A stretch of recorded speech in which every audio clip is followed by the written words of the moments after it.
Hi, Jeff here with Safe Harbor Computers, and I'm very excited to be sharing our first look at the NewTek TriCaster TC1 with you today. TriCasters always come double boxed for protection. I've already removed the outer box, and let's just open up this inner box and see what goodies are inside.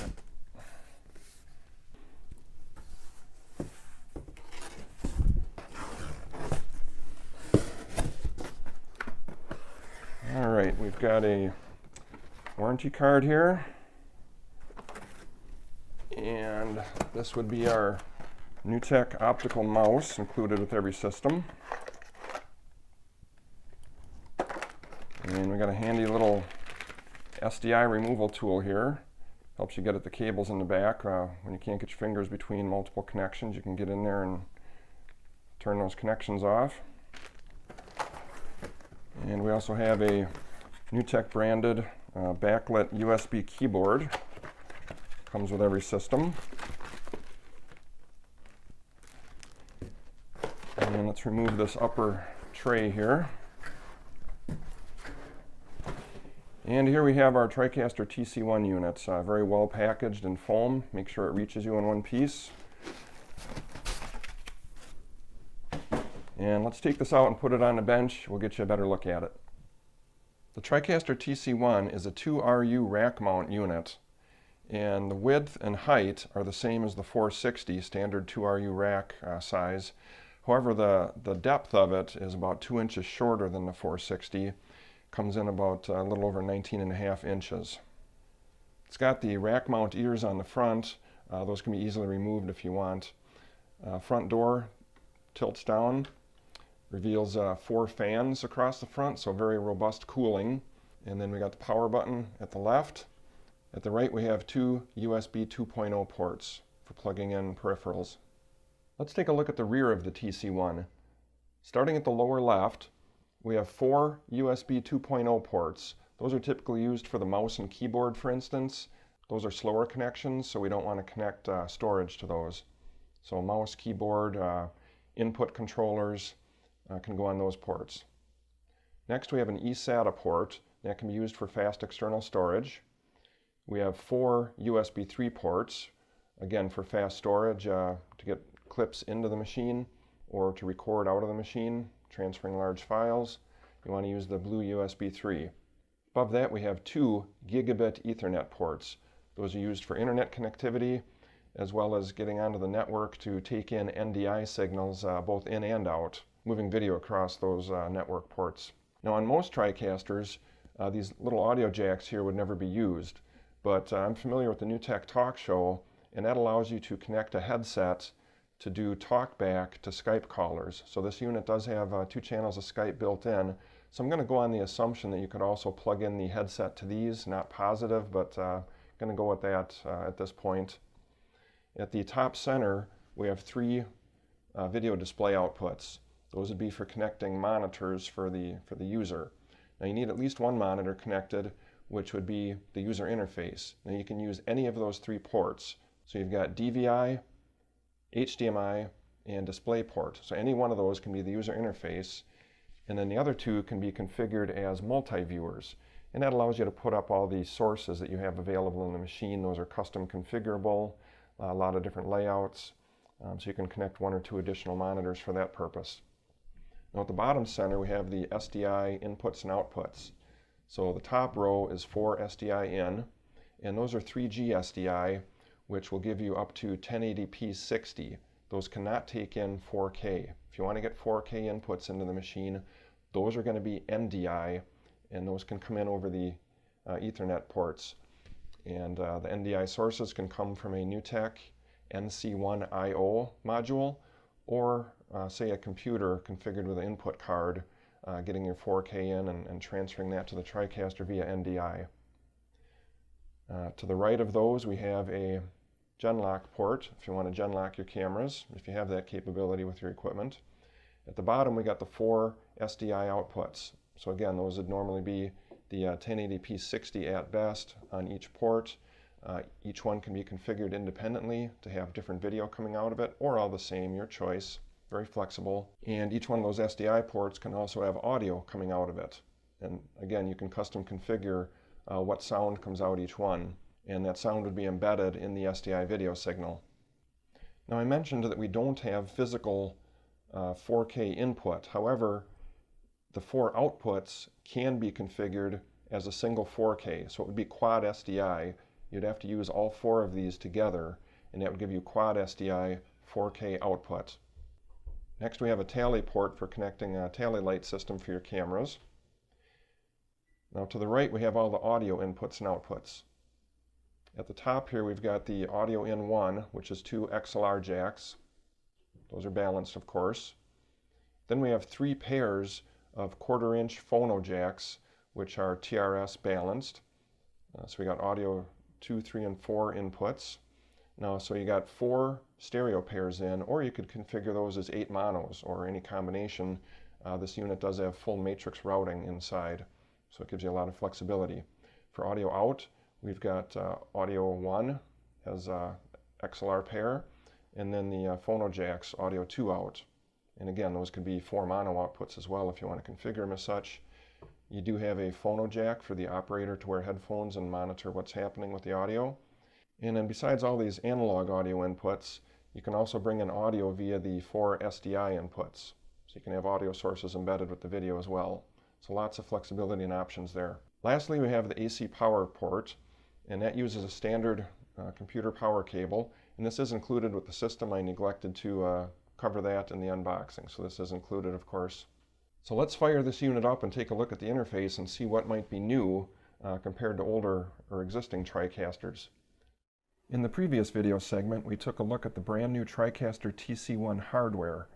Now I'd like to take a look at the software user interface. Now what this video is not is a demo or training.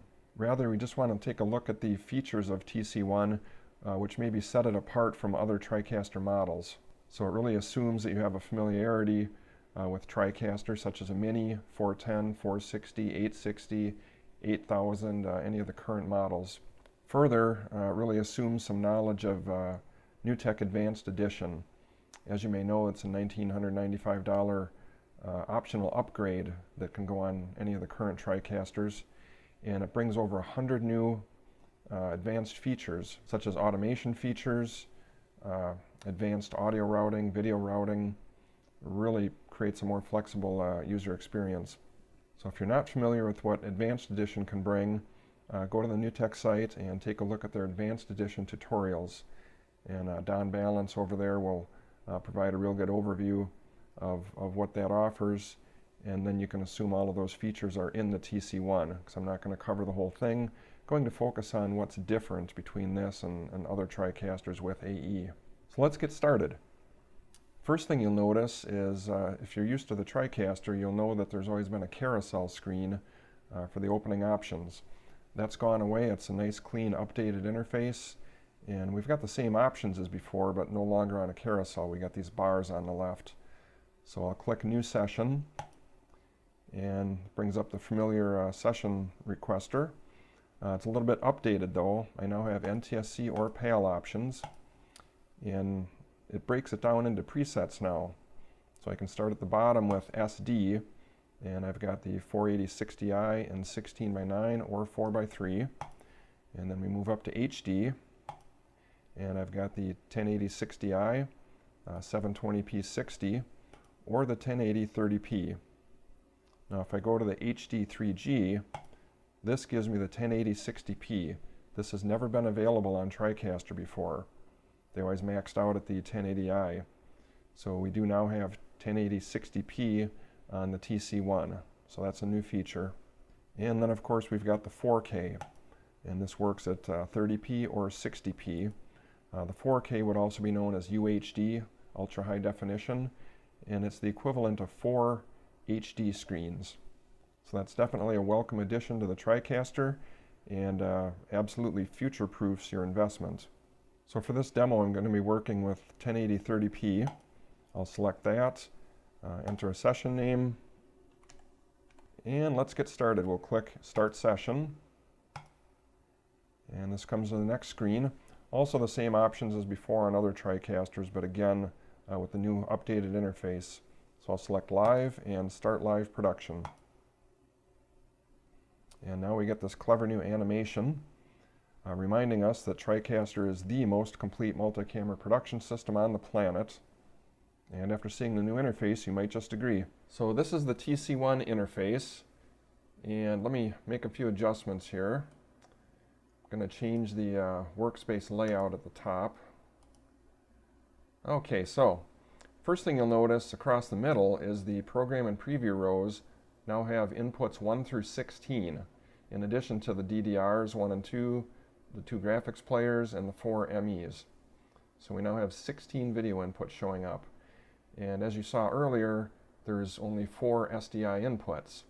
So where do we get the 16 inputs? Well, we're going to get those from NDI, which is the NewTek Network Device Interface Video over IP protocol.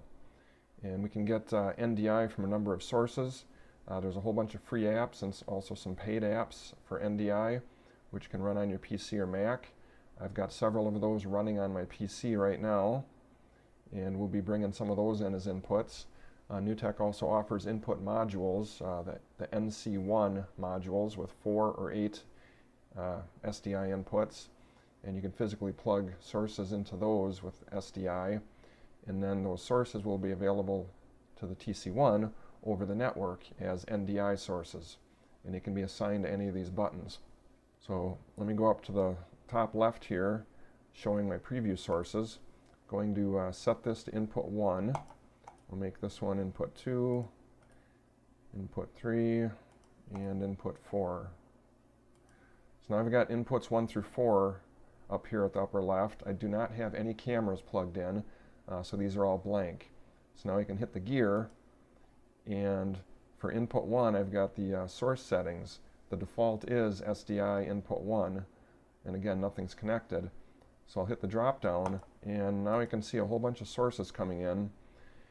And at the top it says local, and I can do black, input 1, 2, 3, or 4. Those would be the SDI inputs. And those 4 inputs can each be assigned to any of the switcher buttons. They are not tied to inputs 1 through 4. You can assign them to different input buttons on the switcher. You'll also see Skype Caller 1 and Skype TX Caller 2. There is no Skype setup interface on the TriCaster. Rather, to connect your Skype users, you would use the Skype TX control application running on a different PC on the network.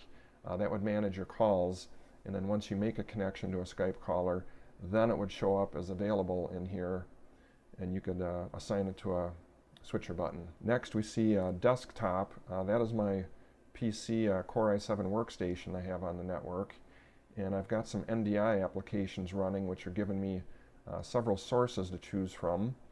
Below that I have the TC1 itself showing input 1 through 4, which are currently blank, and also my output mixes 1 through 4. So those are all available as NDI on the network. And then at the bottom I have a TriCaster Mini attached also on the network, and I've got the 4 input sources from that as well as the 4 output sources also available over NDI. So you can start to see why we could actually utilize 16 input sources.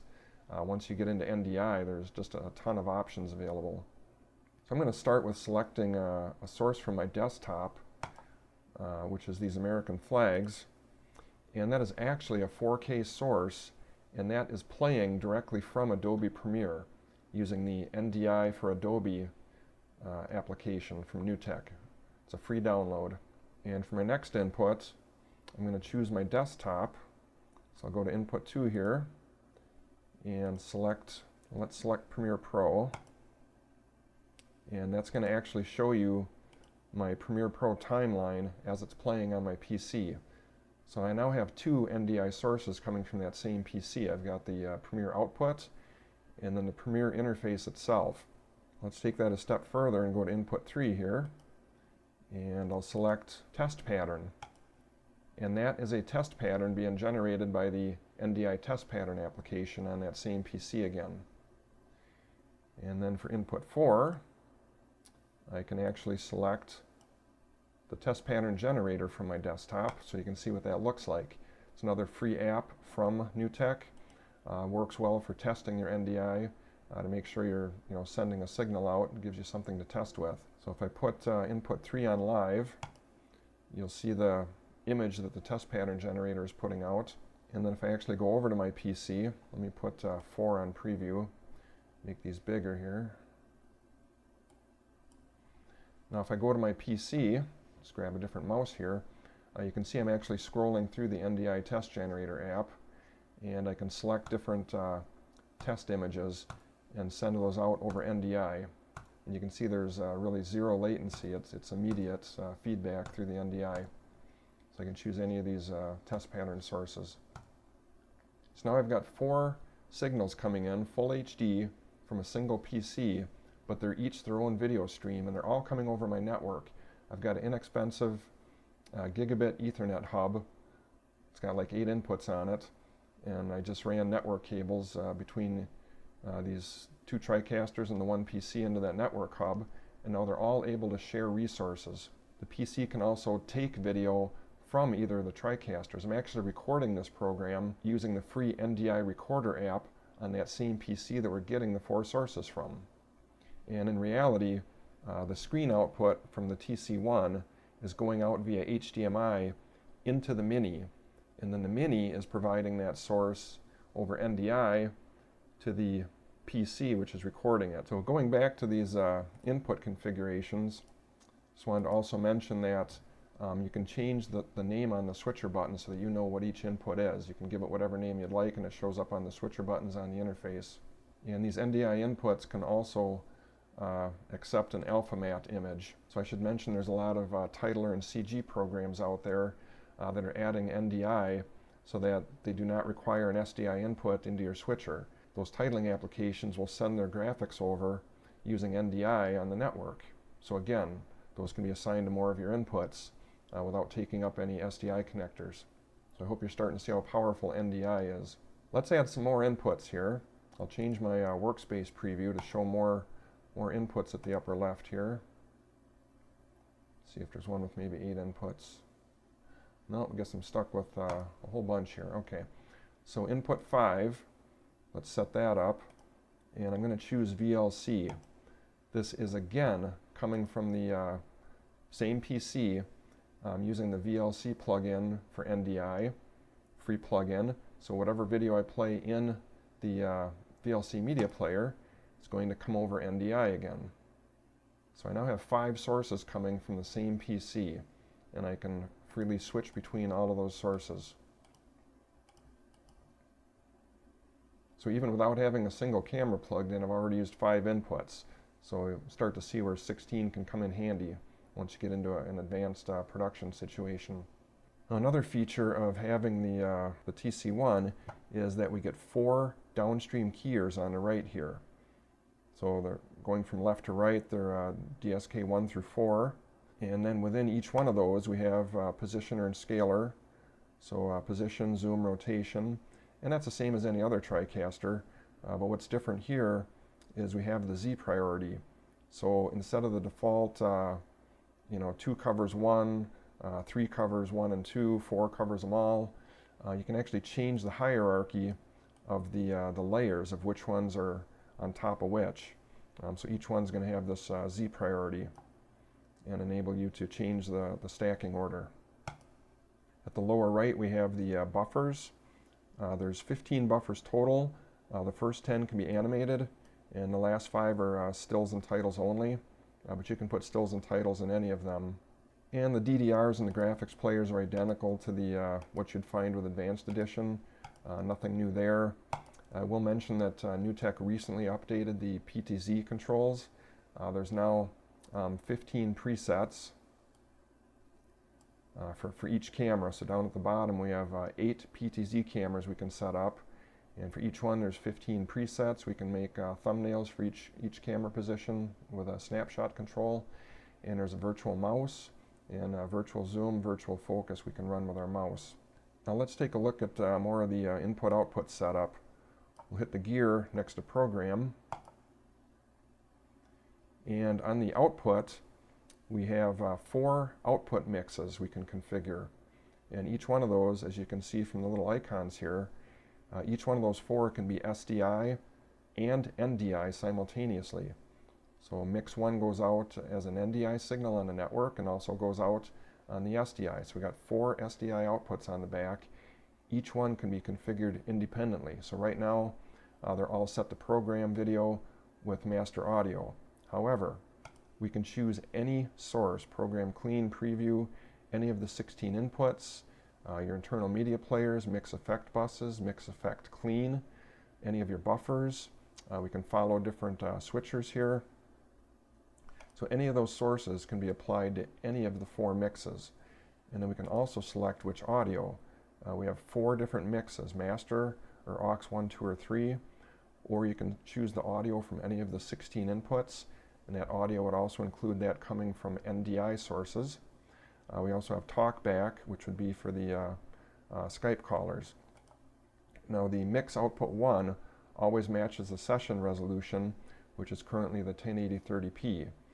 Mix 2, 3, and 4, we can independently set the output resolution. So it can be the 1080p, 720, or 480 for each of these. And then we have 2 output streams for your web streams. Those can follow mix 1 through 4. And then the master, again, we can do mixes 1 through 4, or master, aux 1, 2, 3. They've also added automatic gain control that we can turn on for those. There is gen locking. If you have professional cameras that support gen lock, you can enable that and do bi-level SD or tri-level HD gen locking. And here's our PTZ camera setup for the 8 cameras. A lot of different options for different cameras in here. RS-232, RS-422, or Ethernet for different manufacturers. You'd be able to set up the COM ports, IP addresses. You can flip the incoming image. It might be helpful for a camera that's ceiling mounted. You can also choose which of the 16 inputs each of these 8 sources is controlling. Now let's take a look at the audio mixer. Again, the difference here between this and other TriCasters is we have a full 16 inputs, and we also have talkback for Skype. And then the DDR internal sounds, sound player, effects player, and the 4 output mixes. We can control volume, and we got the aux 1, 2, 3, and master. Now on each of these inputs, we got the standard settings you're probably used to. Equalizer, compressor limiter, which is part of Advanced Edition, automation. What's really interesting is the routing, also part of Advanced Edition and standard on the TC1. Routing gives you 4x4x4 routers on every input. So you've got master, aux 1, aux 2, aux 3. So there's 4 outputs you can set up. Each input source can have 4 input channels, 1 through 4. And then your output mixes also have 4 channels. So you've got 4 inputs, 4 outputs, and 4 mixes. So 4x4x4. Incredible flexibility in routing your audio, setting up mix minuses and separate submixes. So this is for input 1. I've got all these settings. And then I can go to input 2, and I again have all the same settings. So you can really get detailed with your output mixes. You can create just about any setup you need. Now let's take a look at the record settings. Locally, we can record up to 4 mixes. Those are going to be the QuickTime 422 codec. So we can set up, to record mix 1, 2, 3, or 4. Give them file names. There's also AGC and volume settings for each of these record sources. Now, according to the specifications, you're also supposed to be able to record 2 H.264 recordings. However, they're not showing up here, so I'm going to assume that they weren't ready for this software version, and they'll be coming in a further update. So the specs say you can record 6 sources, which would be the 4 MOV QuickTimes and then 2 H.264s. You can also do an audio only, which will be a MP3 file. Now this external I'm not real sure on, but I believe that refers to maybe one of the NC1 modules or using the ISO Recorder Pro. You'd be able to trigger the remote recording so that when you hit record in this unit, it would at the same time initiate record on the external unit. So they all start simultaneously. Not sure on that. And the replay options are going to be the same as previous TriCasters. you'd be able to do instant replay from up to 4 channels. That would be the 4 QuickTime files. Now, something new to the TC1 here is for streaming and encoding. There's now 2 independent encoders. So encoder 1, we can go in and do low, medium, or high quality. You can also set it to match the session. We can manually set the audio bitrate down here, and we can also choose stereo or quad channel audio output.